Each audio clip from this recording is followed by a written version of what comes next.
Captain, did one of your crew members just swear in front of me? Oh, no. You mean fucking? No, this is the Italian name of the fishes. He doesn't think it is a very good fishes. Fuking's the name of the fish. Yes, ma'am. Well, I don't care if it's fuking, puking, or a kung fu king. I want that fish, and I want it tonight. Can you give it to me? Baby, step to the beat. I'm down on my knees. Madonna is unstoppable. We're awesome. We're fantastic. We're beautiful. So love me. Okay. You're listening to MLVC, the Madonna podcast, your place for all things Madonna Louise, Veronica Ciccone. Good evening, everybody. It is your hostess with the mostest, Liberty. Hey guys, it's Tony, and we're going to sweep you away with a new live episode today. Hey, it's Ben, freshly desanded. That's what it does. It's like you could do your nails, you know. I know, right? Buff your nails. Hey everybody, it's Stefan. Welcome to another episode of MLVC. Happy Pride, everybody! Happy Pride! Rabbit! Yeah, June 1st. It's beginning of Pride Month. I want to say a special thank you to Richard Littler. Thank you, Richard, for designing our little Pride Month MLVC logo. I thought let's get a little Pride-tastic for the month of June. Why not? And It's so Looks cute. good. It's always a joy to work with on that type of stuff. So, yeah, for the month of June, we're donning our Pride colors. So Very festive. and I want to say belated happy birthday wishes to Ben. Happy birthday, Oh. Ben! And Ben, tell Gemini us season. what's new in Ben's world. Let's see. So, new in my world. So many of you know I had my book that's very Madonna heavy. It was never supposed to be, that came out in January. Well, my next book that's very Madonna heavy, Twang, is going on sale soon. I have the very first copies of it, just came to me. There's literally an entire poem that compares Madonna and Lady Macbeth, and there's lots of George Michael and Oh, now Yeah. you're talking. all sorts of stuff in it. Very Madonna influenced and Madonna heavy. And So, when does yeah, that and come then out? That one, we're not 100% sure. There's pre-sale copies now. I think it's going to be a couple weeks. I'll be posting that on the socials. And then I just shared with all of you my very first international book is coming out. So hopefully Stefan will get me a copy here in a couple weeks. But yeah, Stiff Wrists will be coming out from 14 Poems Publishing in London at the end fun. of June. I'll go Yeah. grab some Exciting. sticky toffee pudding and crack a Ben book. Yes, the cover of Stiff Wrists, of course, is inspired by my love of martini glasses, which I hold with a stiff wrist I instead of think a you limp said one. it's a picture of your pecs wet with martini on it, right? Sure. Oh, look, I even did my Swept Away Air Drown World t-shirt for tonight. Boop, boop. Oh, very. Thank you. Hey, thank you. Stefan, remember when that poster was everywhere in New York when it was on Oh HBO? my gosh. Yeah. Yes, those were good times. I miss that type of stuff. Well, and Tony, it's been a while since we've seen you. What's going on with you? What's new in your world? Well, I've been MIA because I was working a stifling corporate job, and I decided to make a huge pivot, took a leap of faith. I'm now a co-owner of a restaurant in San Francisco with my friend Christian, who I actually grew up with in Houston. We've known each other for 30-something years. And he asked me to come on, and we wrote up the paperwork, and wow, it's been incredible. I mean, I could have never imagined owning a business, especially in this town, and it's a lot of work. But yeah, it's called Sacred Taco. It's on 1875 Union Street in Cow Hollow. So if you're ever in town, come see me. It's great. It's tacos, tequila, bros. It's fun, and we have a good time, and I can't be more excited for the future. So thank you guys for fun. being And if you- patient with my absence. And if you want to have a private party, if you're in need of a venue, you can rent Yeah. out that fantastic back room. Yeah. Yeah, we've got a great patio in the back where we are making hand over fist money, booking private parties and events. So yeah, it's a great space, and we love to fill it up with fun people and fun times. And yes, I do play Madonna several times a day. That was going to be my next question. I have a Latin tinged playlist, which is hilarious. It's like "Bitch, I'm Loca, La Isla Bonita." You get the gist of it, but it's fun. People always ask me like, "Who's this?" I'm like, "It's Madonna." What do you mean you've never heard "Bitch, I'm Loca" or "Fasco So Stoso"? But yeah, come and see me. Well, and Liberty, so you're technically on summer break from school, but you've got something fun coming out soon too, huh? Yes, technically I am on summer break, but I have been working so tirelessly to bring fresh new music to your ears this summer. Actually, Stefan and I have been doing such marvelous work and hard work in a lot of ways.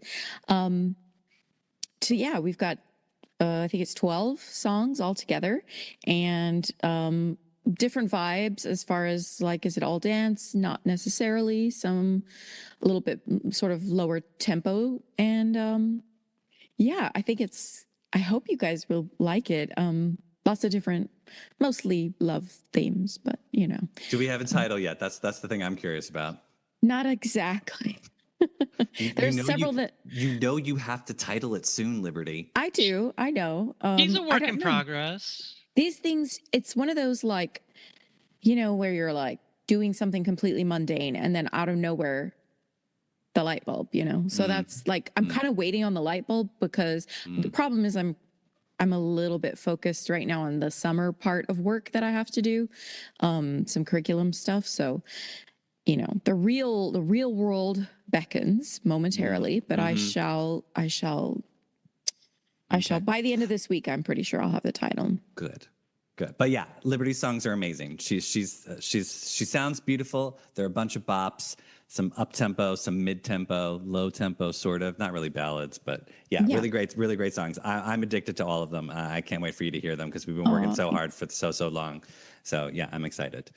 I'm waiting. I know people are going to be like, it took you 10 minutes to get to Madonna. Well, calm down. We like to catch up while we're on the show. So I mean, look how long she's keeping us waiting on that album. exactly. Yeah. We're you're just used to doing it by what now. Madonna does. That's Between right. the bedtime stories and the confessions too of it all, what are we doing? Exactly. As a Madonna fan, waiting.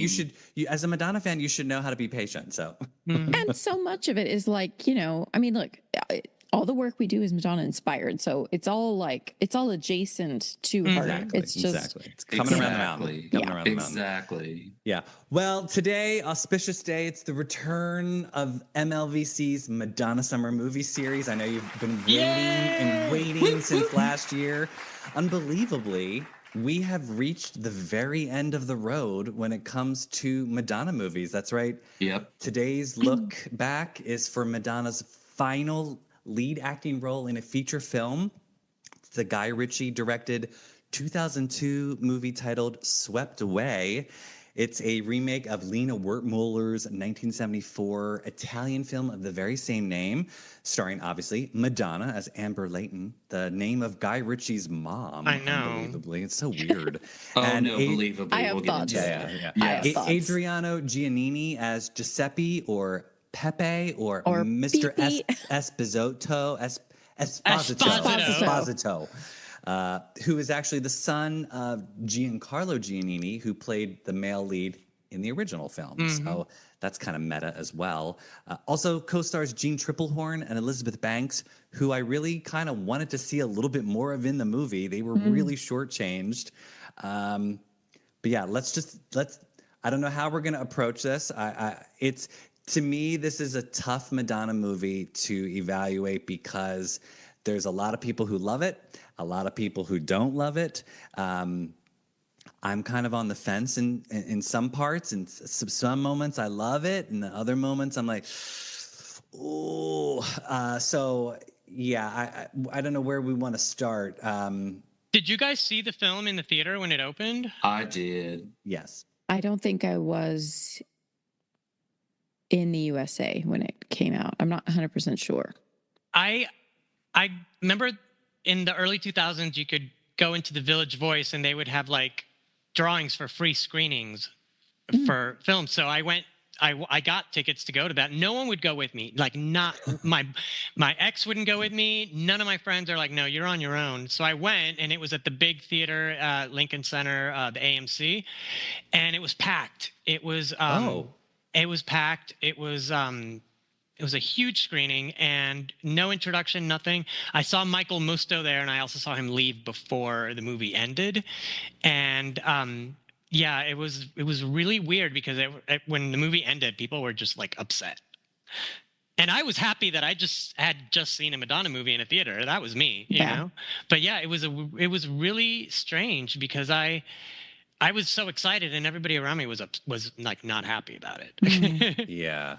Yeah, I feel like when I saw it, the movie theater was really empty. Like, I don't remember there was not much excitement about people like wanting to go see this movie. And obviously, I mean, I don't even think it broke $1 million in like internationally. No, it was only released in theaters in the United States. It was direct to video everywhere else. Yeah, there's a Daily Mail article that came up today when I was doing a little backstory reading where it was straight to video for Madonna and Guy Ritchie was the headline. It's crazy how much news this remake and this movie made when it came out. Just the pure negativity of it, but at the same time, you're like, wow, this is like cotton candy negativity compared to what it would face today. So yeah, I mean, well, I think some of that is rooted in the market. The way it was marketed as kind of a rom-com. I mean, it was marketed as a funny film, and honestly, there's maybe like not maybe like the dance scene is the most, you know, comical, really. Because even the part where they're doing charades is not that funny. It's kind of strange. A romantic comedy written and directed by a misogynist. I don't. Well, yeah, and there's so much to say on that. I think can we dive in on that? Because I'm like Liberty. I have a lot of thoughts about it in that regard, and part of that I think is watching it for the first time in 23 years, and how much the world has changed, and I watched the movie with like today's ideas and perspectives. Not that I was like a Luddite 23 years ago about these kind of issues, but both post Me Too and just social media, and then also how their relationship went. There was so much foreshadowing in that movie, and so much that I'm just like, why did she agree to do this on screen? Like, let's give some backstory. So obviously the movie was written by Guy Ritchie, and according to reviews, it was apparently written very quickly by Guy Ritchie. This was Guy Ritchie's first film after his first two. So he was very heavy on, I think it was Lock, Stock, and Two Smoking Barrels and Snatch. And those were his first two movies that he did. Those were very gangster heavy, very action, very bro-tastic movies. And then he decided to pivot and do this movie with his wife, Madonna. I don't think it went quite the way that they thought it was going to, because I think they thought they were going to be able to, like, he was going to sort of make something that was fresh and innovative and new and help push him in a different direction. And I think it was her hope that this was going to help revive her acting career and push her in a different direction, because he was being hailed as such a up and coming director. I feel like his tone didn't fit this movie the way that it should have. I think it was a little too, he didn't find the direction, the way that it was, because like you were saying, is it a comedy? Because it starts off as a comedy and then dovetails very quickly into this really awfully uncomfortable, misogynistic movie, and then at the end becomes something completely different. I think the tonal shifts really affect how you watch it as a viewer, and I don't think he did the job as a director and a writer to get us on board. No, I agree with that, because I've seen the original film from '74 many times, and that film functions as a portrait of class warfare. Giuseppe represents communist, lower class, working class, and she represents, capitalist, oligarchs. And that was something that was real and that was happening in Italy at the time. So it was kind of like a commentary on what was happening there, using these two big actors that, they were pretty big in Italy at the time. And it was a very extreme, comparison, but he missed that with the rewriting. I mean, there are probably like a couple of line readings where she's talking about capitalism and money and this and that, but that is like 0.1%, whereas the other film is consumed by that kind of dialogue, So, and originally the title for the remake was Love, Sex, Drugs, and Money, which wouldn't have made sense because the dialogue doesn't reflect that, Yeah. Yeah, I kind of felt like they were trying to do a heavier version of Overboard, the Goldie Hawn movie with Goldie Hawn and Kurt Russell, where it was like that was so sticky 80s comedy, but then I felt like even the serious part didn't really handle it well. Did you see the movie in 2022 called Triangle of Sadness? It was with Harris Dickinson and Woody Harrelson, and it was about a bunch of wealthy people who get shipwrecked. There's like they're on a boat, and most of the movie is on the boat. Like it's rare. I think the last third of it is them being shipwrecked. But I felt like that's what Guy Ritchie was trying to do with the remake. Is what. Yeah. Triangle of Sadness was doing.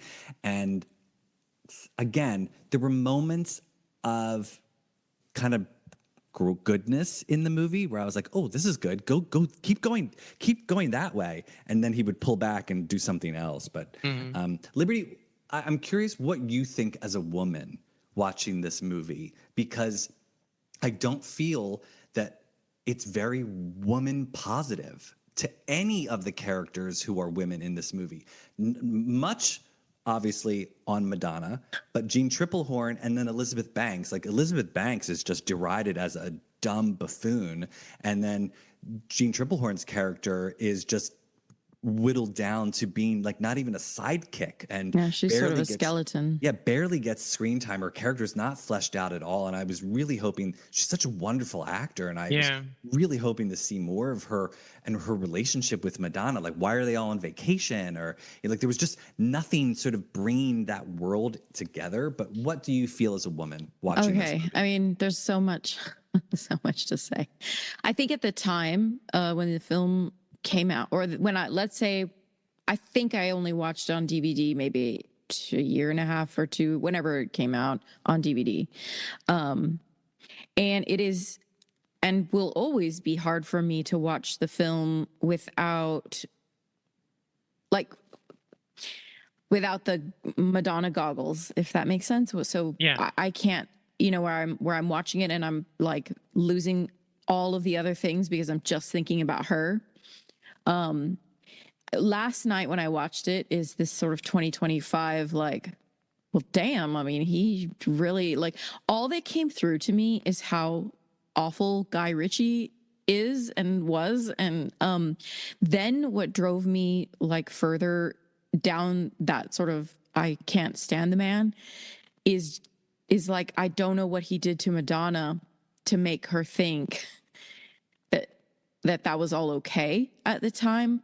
In rewatching some of the interviews as well, she's so dismissive about all of it. And it's like, I don't know. I wonder sometimes about like the closeness to her real life in some aspects, not just the violence part, but some other things as well. But you mean like the character in the movie is mirroring what her marriage was like to Guy Ritchie?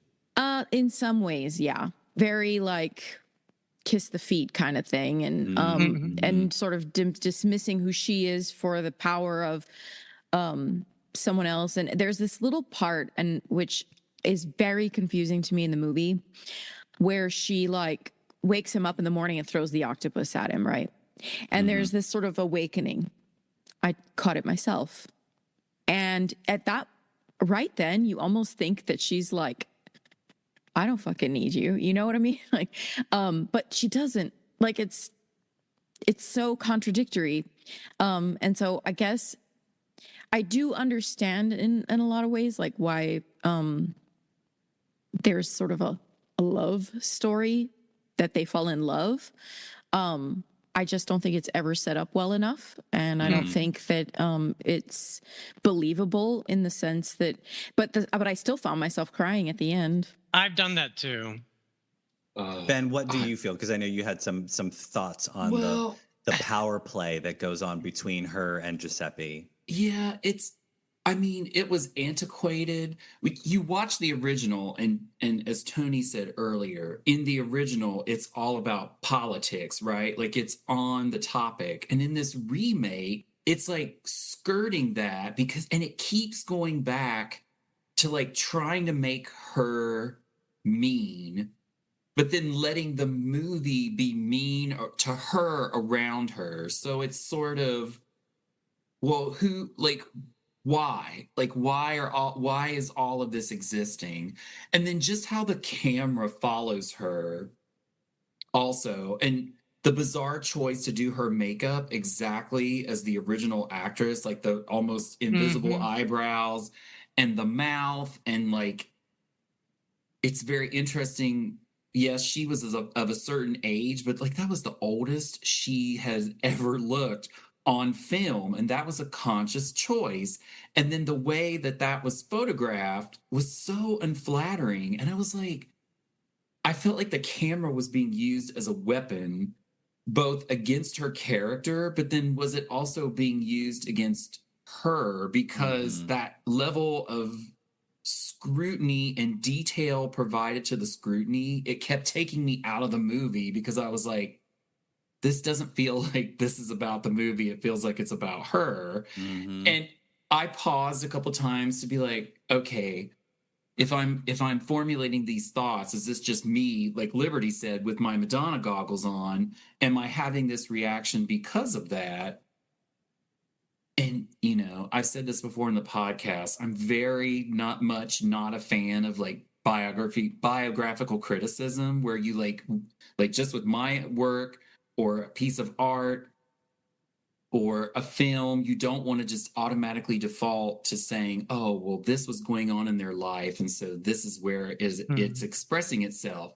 But then if you follow the pattern from the failure of this movie and the weird energy of it, and then his behavior, and I'm going to tell you a secret, and then subsequent things that we have seen, because he doesn't always treat women like that in his films. Like if you've ever watched The Gentleman, like the main female protagonist in that movie is a total bad boop and like rocks, like totally rocks. And I remember watching that thinking, oh, what? This is not the Guy Ritchie female character I'm used to. So I don't know. It felt way too personal. I think in the rewatching, because I've rewatched it twice before tonight, so that way I could really have it fresh in my mind. And and then Tony, you had sent around that wonderful like movie special where it was the two of them sitting down. Where was that broadcast? MTV. That was on MTV. It was MTV. Okay. Yeah. So, And it's on the DVD extras. I see. I case see. you're curious. So Tony, tell us about that little special real quick. Yeah, so it was a half-hour special. Back then in the late 90s, early 2000s, MTV would put out movie specials, and it was great because, every time a big movie would come out, we would get like a behind the scenes. And this one was on location with Guy Ritchie and Madonna. They had this interview segment, which looks like it was shot in Madonna's old house in LA because they had a beautiful view of the hills. And the whole thing's like some really badly written comedy shtick, It's like, come on, you guys have money. You could have hired a writer, But they think they are so edgy and so funny and, and just like laughing at us, They're laughing at us. And I don't know, Tony. I mean, I don't know. That's just not the vibe, but I get it's like her loving him and him treating her like poop. Yeah, he's no, very I mean he's very dismissive. dismissive. of Yeah, her. no, I In- see in- all that, but I also see them. But she's just lapping it up. I guess that's Yeah. what gets me so like, but what are see, you doing? I felt like in that interview she was acting that she was lapping it up, but I Yeah. don't think she was really lapping it up. I don't think I think she wanted us to think that, but I don't think that she was. And the reason I was bringing up the special now is because the way he was dismissive of Madonna, as he just kept referring to her as a pop star. And remember Yeah. how she was always like, I'm not a pop star. I'm not just a pop star. But he just would like, he didn't even care about her music. Like he was very dismissive of her. And I feel like this movie, Swept Away, was almost like his professional assassination of Yes. her acting career. Like Yeah. he did It's this. not just that though. It's not just that, because I watched it last night with my husband and my son, who stuck around for whatever reason. First of all, he was like, "That's Madonna." He had no idea. Halfway through, by the way. Then my husband's like, "Wait, that's not her for the dance singing part, the yellow dress scene." He's like, "Why didn't he let her sing?" And I said, he was humiliating her.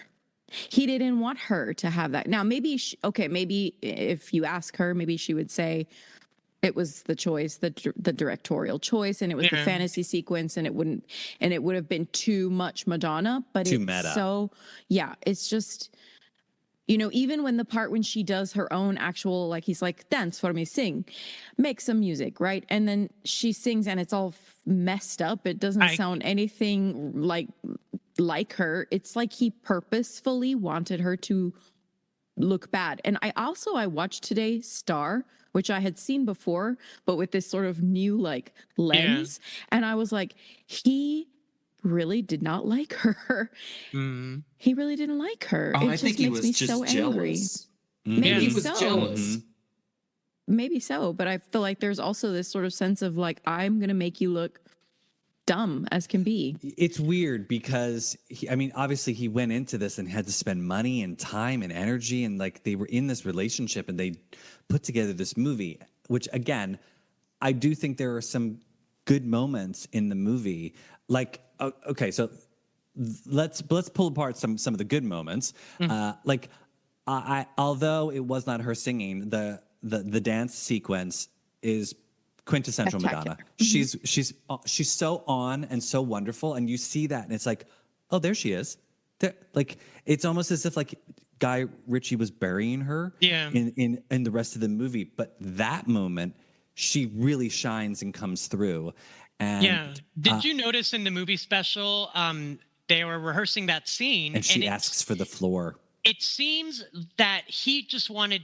This is what I got. I mean, if I'm wrong, tell me. But it seems that he was rehearsing it as if she were going to sing or do this scene in her bathing suit on the beach. And I think they worked their way to what we got. She probably said, I can do a gown, I can do a floor, I can do a fish, a thing, a motorcycle. And I think she elevated that scene. Otherwise, he would have been fine with her just looking dumb on a beach with her hair frizzy, Yeah. Oh, totally. I think they downplayed that in the special so that he didn't look so like out of it, but she created that scene and made it what it is. Think about it. Madonna gets on the phone. She has Ariane Phillips, Orlando Pita. She has her whole crew fly in for 2 days. And she's like, I can make this work, And whereas he has no, affinity for things like that. He doesn't know who to call to make his wife look good. So let's not make her look good, Yeah.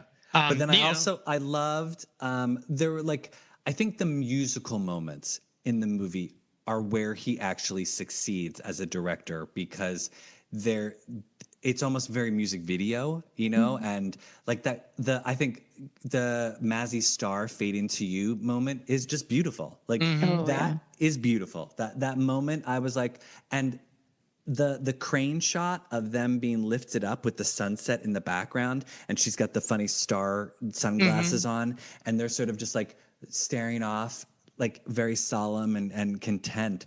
And I thought that was beautiful. And I was like, why didn't we get more moments like this in the movie?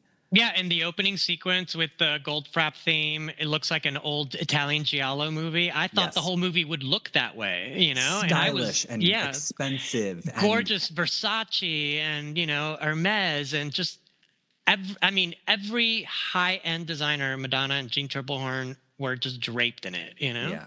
But I think that's exactly like it starts off. There's some really great moody moments in the movie, but then Guy Ritchie tries to do his like shticky gangster stuff that he did in his first two movies, like which is very evident in the kitchen scenes. Like whenever Right. Giuseppe comes in, and it's sort of like you've got the chef and then the two sous chefs, and they're like, what does she want? What, you know, like, and they're sort of like using those guys as like the gangster like shtick that he does in Yeah, his and first that two movies. super corny and insulting, like old Italian music playing in the background, Yes. like it's Curb Your Enthusiasm or some shit, you know?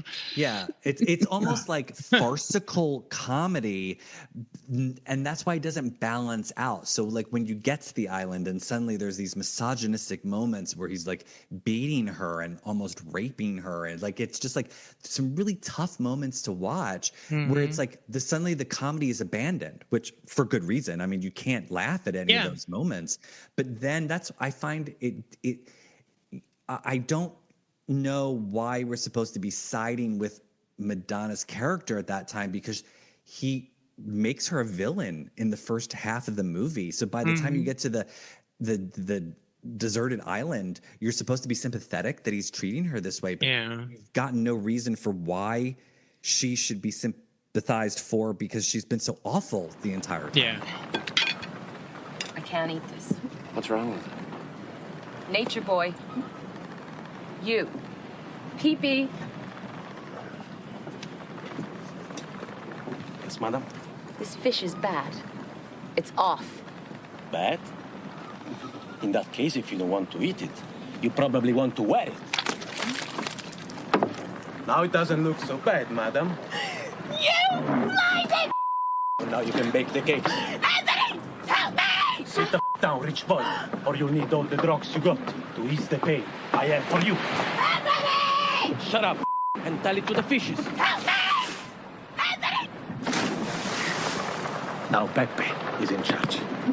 I was just going to say back to what Tony said earlier about the original being about class warfare, and that context is never established. It becomes so the conflict between them becomes like personal and emotional, but they have no personal and emotional connection whatsoever, other than the meanness that is inherent. For me, the meanness comes off as the thing that's inherent through the movie, and I don't know if the three of you have an answer for it, but I don't understand why the movie had to. You could do what the original did and even attempt humor without being so mean. It's just mean Yeah. in like a really disgusting, oddly. Actually, you know, the parallel is like all the horror movies that started becoming like a thing around shortly after that same time, like all the torture porn horror movies. Swept Away is like a precursor to the attitude that those movies take toward their characters, like Hostel and all that icky stuff. Saw, didn't the first Saw movie come out around the same time? Like that sort of meanness. And I didn't understand what was there. My only explanation then becomes what Liberty was saying. It was him putting her in her place artistically, or at least trying to, which then makes his failure the superior failure in the movie, even over her attempt to act a script that was clearly written in like 3 days and no one even bothered to try to edit it. So what I was going to say is that, you know, granted, Madonna fans love when she's bitchy, when she's acerbic, but there was no joy in this, like none at all. You know, it was at her expense, as opposed to even something as terrible as Body of Evidence. We laugh at that, you know, and I feel like maybe she's laughing with us, but in this one, she's kind of being put upon. I mean, look at the photo behind me, you know, I mean, I don't think that's Madonna's first choice of a scene that she wants to do retakes of, you know what I'm saying? Yeah. But it was put upon her, you know? And there, like I said, it's joyless. And a lot of the times I'm cringing at it, because I know who's behind all of it, Yeah, I think the personalities really shine through a little bit. I mean, maybe if you weren't, let's just say you weren't as wrapped up as a Madonna fan as we are about her marriage, that maybe that's why she gets so much of the blame on this. Like, because if you look at it, like her movie career ended with this movie. I mean, she did go on to direct after this, but she has not appeared in a feature film since this. Guy Ritchie has gone on to become pseudo successful in his film career, even though there's been hits and misses, and I haven't really seen a whole lot of what he's done, but he's continually working. It's not like this ended his career. Oh no, he got those Sherlock Holmes movies, which Yeah, again, he also did the Disney remake of Aladdin, which is pretty bad. Yeah. yeah. But Sherlock Holmes, the Rachel McAdams character, totally not victim Relevant. to this sort of bad writing and ickiness. Yeah, we watched The Fountain of Youth, which I didn't realize was his movie. It's on Apple It was so TV. bad. It was terrible. It is the worst, most derivative Raiders of the Lost Ark ripoff that was written by someone who never saw Raiders of the Lost Ark, And all the women characters are just there to serve and function, And it's just there. I wasn't going to bring that one up, Tony, because I didn't know if other people had watched it, but we watched it and we were just like, why did Natalie Portman agree to this? Like, what? She does nothing but talk to John Krasinski about what he's doing. And he just badmouths her. I'm like, if that was my brother, I would leave him in the tomb. Like, whatever. Bye. I'm out of here. But yeah, he hasn't evolved, Guy Ritchie, as a human. So I'm curious, how would we have fixed Swept Away? What could we have tinkered with in order to change Swept Away? Where's the delete button? To make it slightly more delete. delete. I think if they would have just reinvented it as a screwball comedy where everybody is unlikable, more so than they already are, but unlikable, but responsible for themselves as well, like everyone has their own agency. I think that would have maybe taken it in a different direction and maybe develop every character that's on that boat. You have a boat full of people and they're all supposed to be unique, and crazy in their own way. But why didn't we see that, Right. Like we don't get to know anything about the husband in the first part. Other than he's rich. Right. Yeah. So And we don't he's really wealthy. even find out how wealthy till the end. Yeah. Right. like, Good point. In terms of like the character development, like that, exactly. We're severely missing who he is, why they're married. Like if she's that miserable of a person, why are they together? Why is he putting up with this? Because he doesn't seem to care about Amber at all until they come back. And then all of a sudden it's like the husband's a villain and he's like keeping them apart because he knows something's going on. And I'm like, well, but if Amber's okay being with nothing on the island except for her and Giuseppe, when they get back to the real world, why is she okay staying with the husband then? Like if she was fine having nothing on the island, be fine having nothing in Italy with Giuseppe then. Like, Yeah. I didn't quite understand why. Like, it was almost this like, again, I'm blaming Guy Ritchie. It just was lazy writing. Like, you give them no reason to be staying together except for the trope of seeing the helicopter fly away and Madonna crying at the end with Giuseppe running up to the helicopter. Like, he just wanted that to be the final scene. And I'm just like, no. I'm like, she would have been, if she was that developed of a person by the time she got rescued, she would have spoken up for the man. I'm sorry, she would have. She would have dumped the guy. Like who? Was there some sort of contractual arrangement? Okay, yes and no, because this is the thing: money's involved, right? So I don't know if the husband wants to keep her because of money. Is he wealthy because of her? There's no development on that in that sort of story. I don't know exactly what he does or what he's done to be. There is hint that she's this sort of pharma baby, basically. Her money's in her dad is kind of, that's what the hint is, that it has parental So is he keeping her because he wants access to that money? If so, why does she, if it's her money, then why would she care to go Right. back to him? She could take all that money and they could buy the whole island that they could live on by themselves. I think that it's just, I mean, and again, I understand from in the sense of like, you have a life that you are used to and you don't know how to live without that life. And then for a brief moment, you're sort of wrapped up in the alleged romance of this desert island with this ape of a man, who's hot, but still kind of apish. And then you can go back and then you sleep in a nice bed and you're like, oh, I kind of do. But I mean, she is tricked. To be fair, he's the one who takes that away from her. Now, I don't know why she doesn't stick up for herself. Like that part it's not very, but again, it's almost on par with I took the abuse in one way and I guess I'll take it this other way now. Right. But I don't feel like they establish before she gets shipwrecked that her dynamic with her husband is this power play. It's almost as if it's a lack of character development. Before she winds up on the island with Giuseppe, she looks to be in control of the relationship with her husband. It like, remember when he shows up with that when he shows up with that floral print and she's pissed? Where does this leave me? What am I supposed to do? And I'm like, why does she care about what shirt he's wearing? Like, I mean, when she's like, what are we supposed to just do whatever we want now? But see that scene, I hate. Oh God, I can't believe I'm going here. You can 100% hear that she probably had a moment where she said that to him. And he wrote it right back to her. He put that in his brain and he put that in that script. That's actually the first scene when I was like, in the rewatch, where I was like, oh, I didn't peg that 23 years ago. Right. And then you see it in the movie special, her annoyance at him taking attention away from her to wrestle with his friends on set. And she's like, well, where does that leave me? And constantly eating.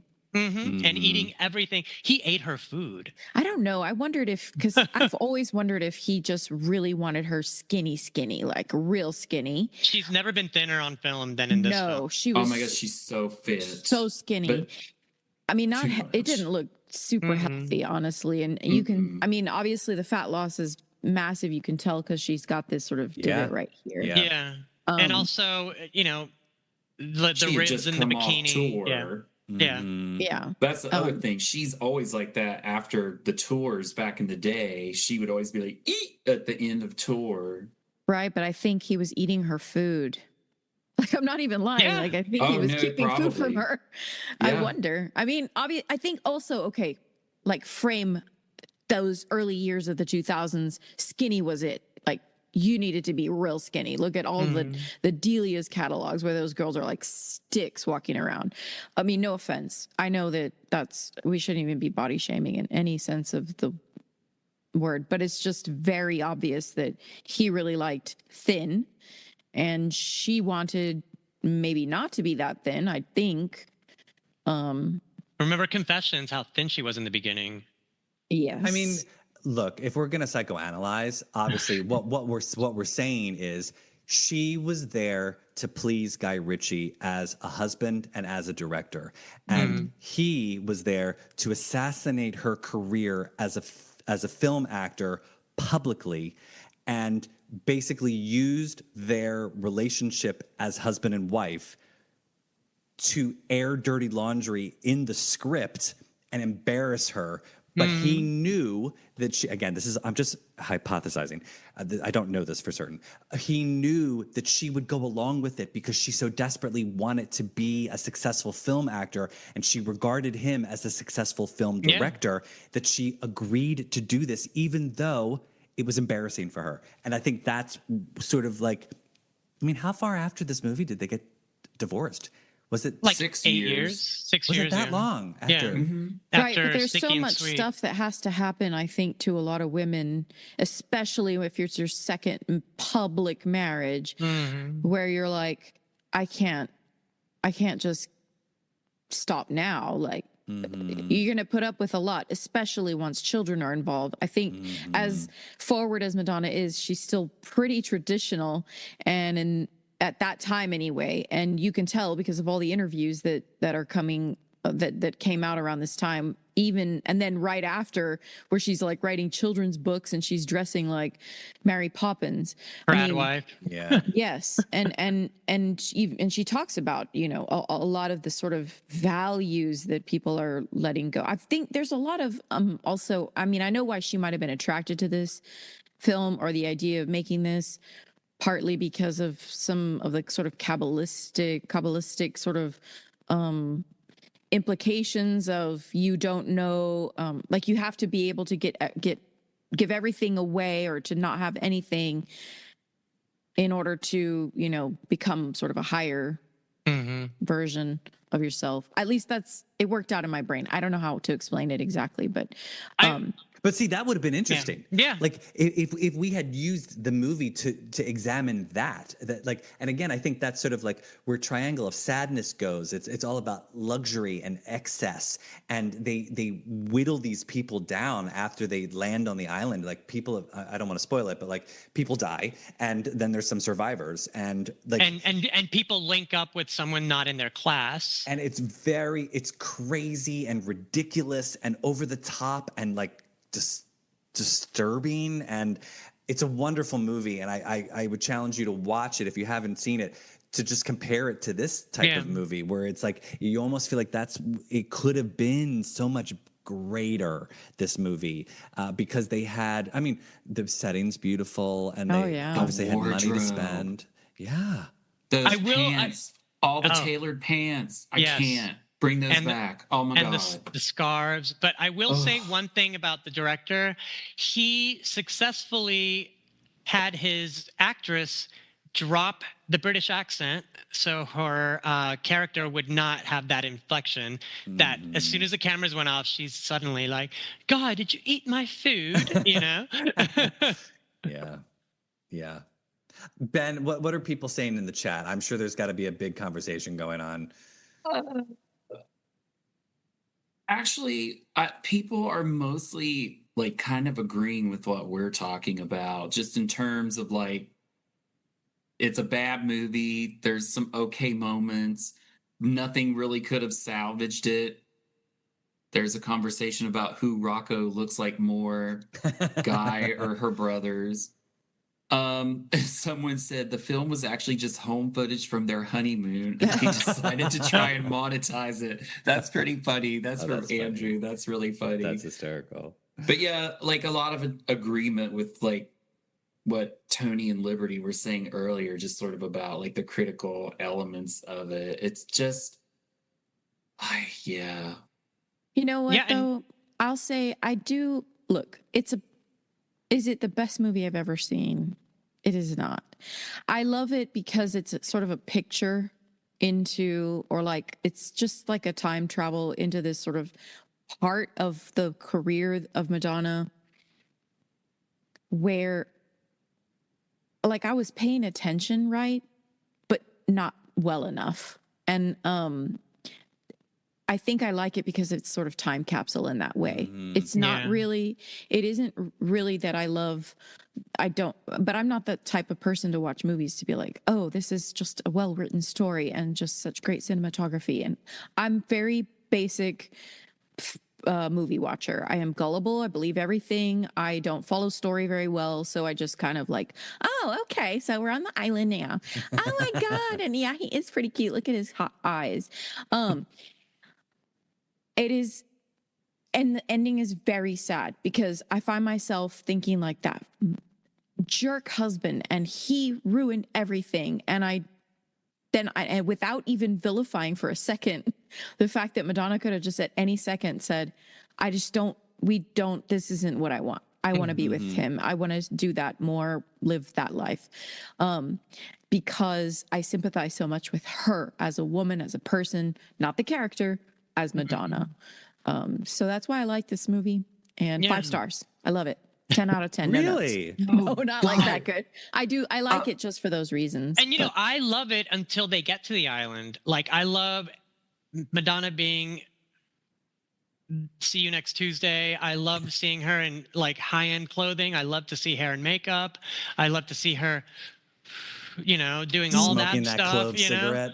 But yeah, I feel like when she gets to the island, it's like it's just not good acting. It's not authentic. However, though, just like Liberty, I get sucked into the movie, and then at the end, I'm like, oh my god, Yeah. And Mazzy Star has a lot to do with that, by the way. Yes, Yeah, that's Mazzy it. Star definitely helps. It is interesting, Liberty, what you were just saying about like watching the movie and that progression. It occurs to me that like, and then the fact that she doesn't make that choice. So that was written in the script and directed that way. And I'm like, oh God, is that his overall message of the movie that well, you can go off and have all your flights of fancy that you want, and they might be horribly miserable, and your fans who love you might treat you this way, but you're going to have to come home to me. Yeah. Ew. Yeah, a Yeah. woman who is not given a choice, Mm-hmm. Okay, I can't. I'm glad we're doing this now. I can't ever watch this again. Now that I've thought about it that way, I don't ever want to watch this See, movie again. I watch it thinking Guy Ritchie was just a terrible writer because I felt like there's so And many mean. there's so many plot holes and so many like Well, yeah. undeveloped characters where I'm like, why did people approve to let him direct this version of the script? And like just simple things like when Amber comes in and throws the octopus on him, and then she's like, fresh eggs. So now picture this. They're on a deserted island. They're hungry. It's tough for them to find food. And she throws the eggs at him and breaks them so they can't That's use the them. old Amber thinking wasteful is fine. But I was like, there's no way that they Yeah. would waste food like that. Yeah, And I was yeah. like, it brought me out of the movie where I'm like, no, I'm sorry. She would never have done that. Like, I don't care how proud she would have been.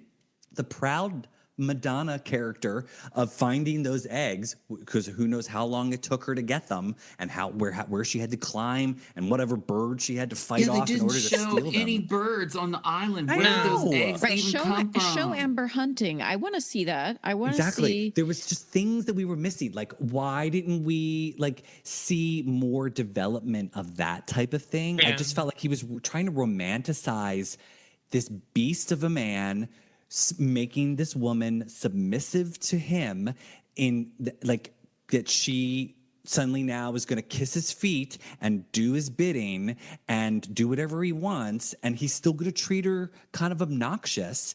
And then at the end, we're supposed to feel bad. Like suddenly now he's crying on the payphone Yeah, wearing this that's trench wild, coat right? in the rain, and he's like, oh, I miss you. And I'm like, really? Because you were just beating her up on the island last week. Right. Yeah, another disappointing drawback to Guy Ritchie writing this is the missed opportunity of having these actresses. If a different writer would have had girl talk scenes, would have had like the two rich women asking like, how did you meet this rich guy that you're on this trip with us? Any of that, I would have wanted to like delve into the secret lives of rich women on a yacht in Italy, Tiny attempt, I think, in the sunbathing scene where they're all topless, and I think that. But what information would Guy have had to write anything like that? The man doesn't understand women. And that scene gets changed into a scene about the male gaze. Right. It's like, oh, these women are talking. No, we're looking at their butts. That's what we're doing. What? And you know what? Exactly. When when Giuseppe wants her to do his laundry, and he takes his shorts off, and he's apparently naked, and we see no butt as he walks away. We do see a butt of his far away at one point when they're laying naked on the beach. But I was like, notice we don't get any male objectification at all.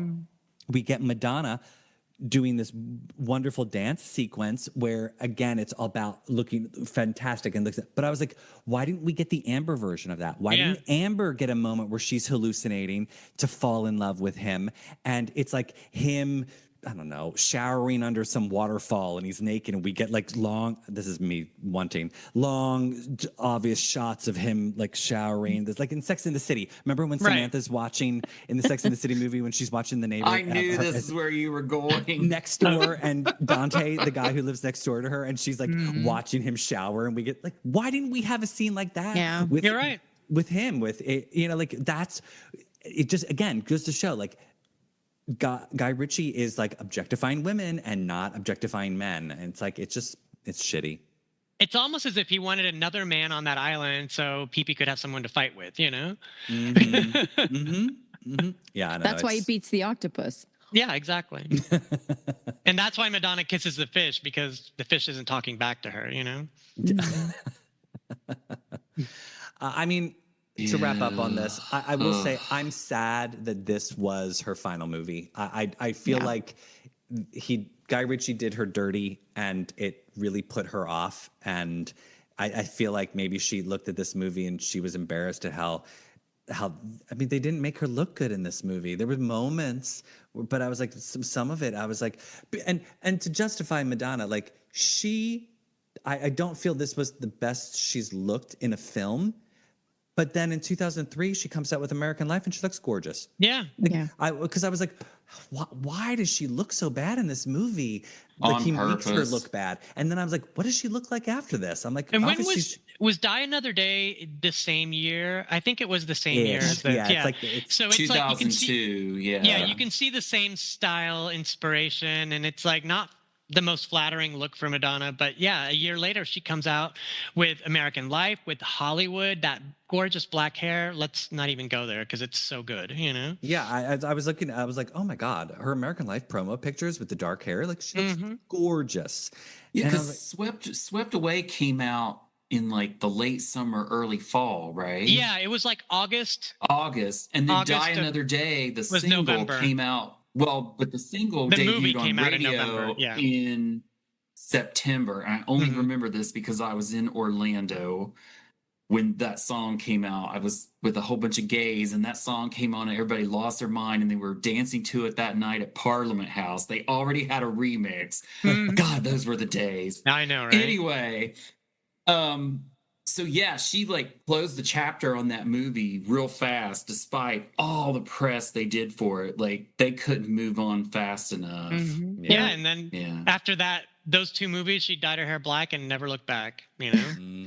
There was there's a lot of stuff on YouTube, and there's footage of them, like I guess at the premiere, the Swept Away, and they're walking and you hear him, somebody asks, I think something like, how's the movie or something like that. And he answers, the worst movie ever, or something like that.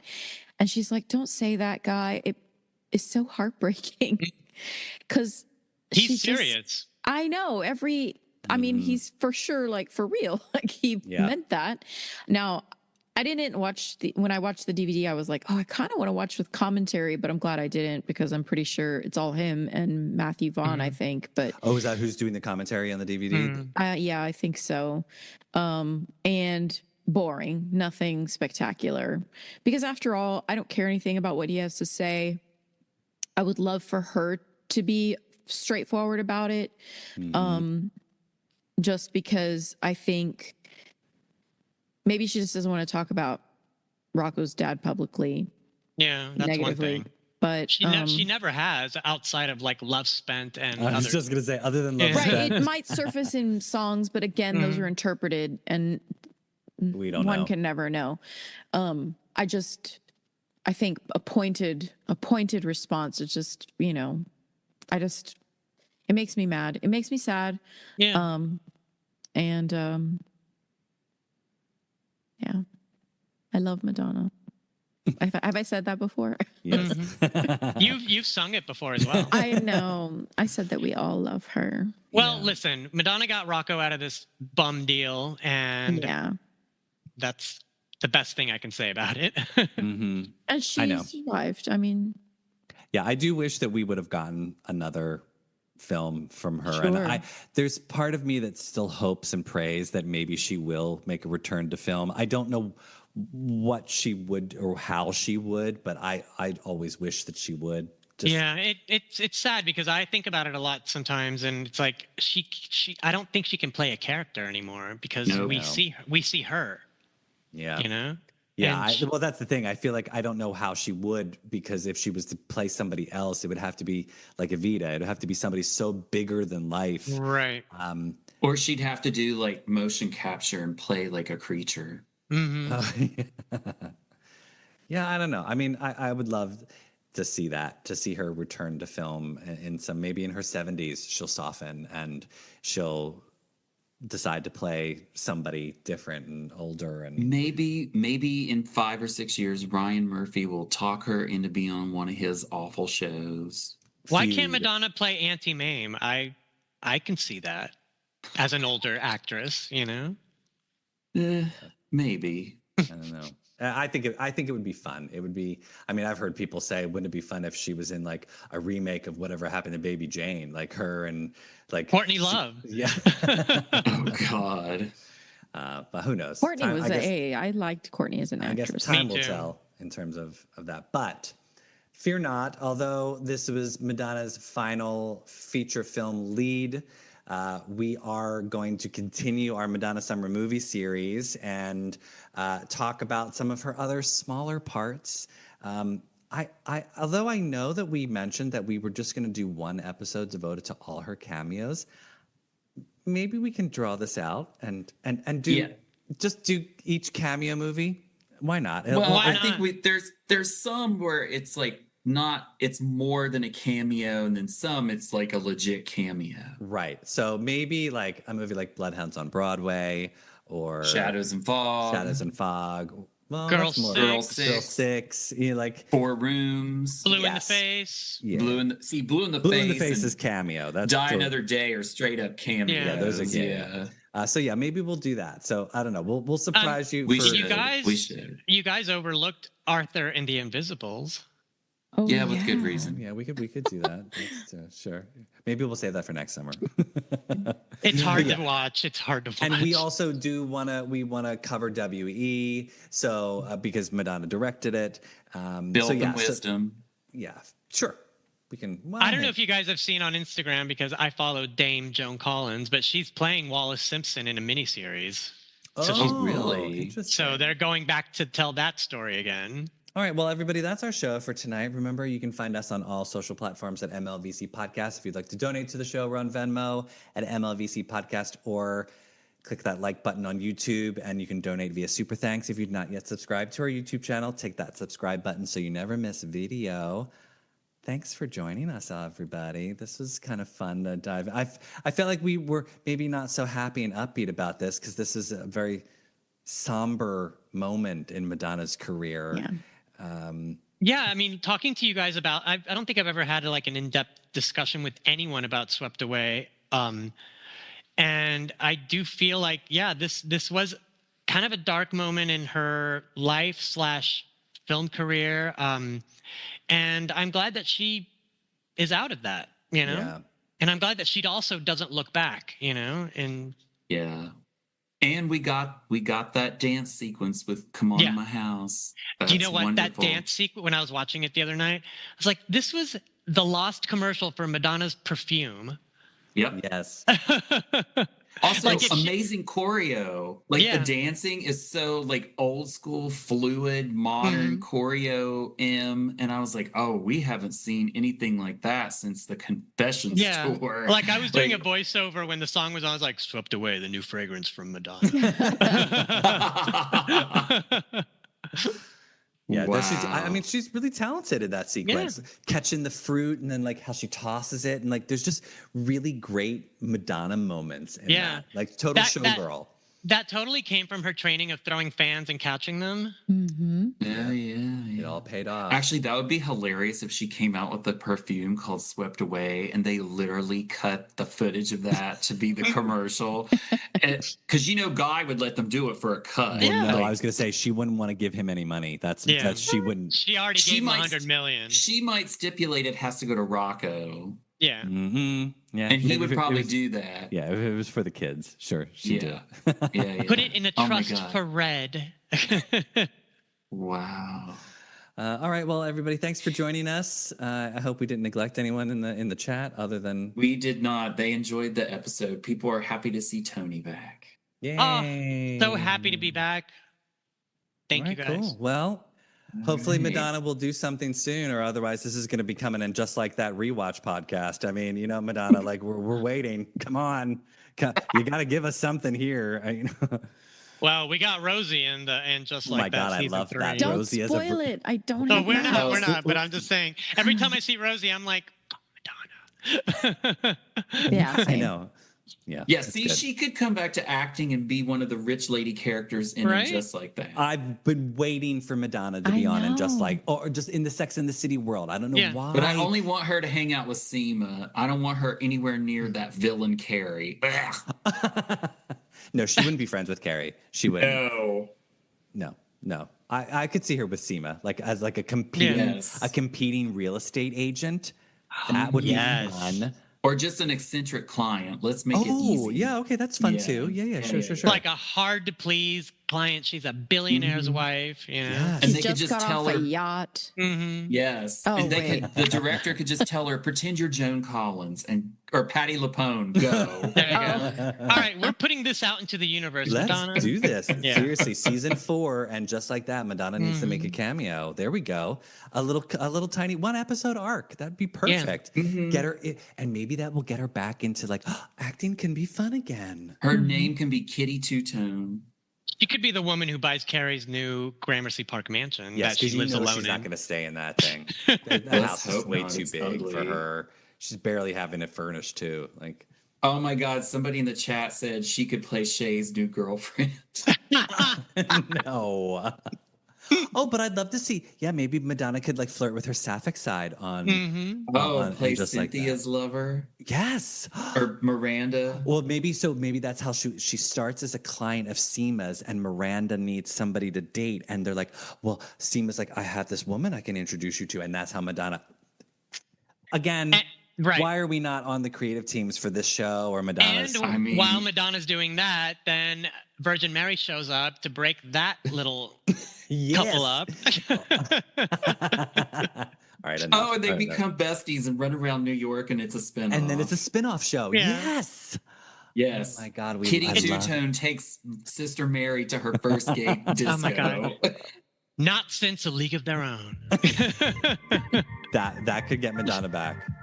Liberty's like, they're spoiling everything. No, we're not spoiling I know anything. none of that's real, but No. still, I'm mad because I don't have. Oh, it's fine. You're not missing much. You Yeah. are. Yeah, but you're not not missing much. missing You much. are. Everybody has good reviews. I'm very It's the best it's been. Let's just say. Yeah. And that ain't saying much. yeah. All right, everybody. Well, you Bye. 3 stay where you are, but to the Okay. audience at home. Until Bye, next guys. time. Maybe this time I'll stop the live stream. Find the button.